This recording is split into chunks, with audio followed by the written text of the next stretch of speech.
ஸ்ரீதேவி ராதிகாவுடன் ரஜினிகாந்த் செய்த கலாட்டா 80s டைம்ல ரிலீஸ் ஆன பெரும்பாலான படங்கள் தியேட்டர்ல வெள்ளி விழா கொண்டாடும். அதிலும் ரஜினிகாந்த் கமல்ஹாசன் படங்கள்னா சொல்லவே வேண்டாம்.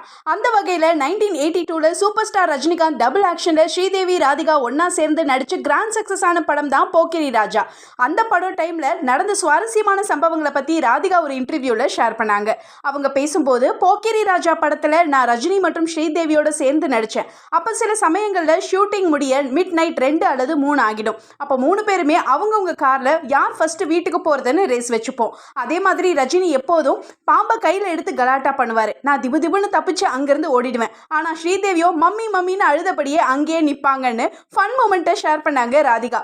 தன்னோட பல படங்கள்ல ஒன்னா நடிச்ச ஸ்ரீதேவியை ஒன் சைடா லவ் பண்ண ரஜினிகாந்த் அதை சொல்ல அவங்க வீட்டுக்கு போன போது கரண்ட் கட் ஆனதால அபசகுணமா நினைச்சு ரஜினிகாந்த் திரும்பி வந்ததா மறைந்த டைரக்டர் பாலச்சந்தர் ஒரு இன்டர்வியூல ஷேர் பண்ணது குறிப்பிடத்தக்கது.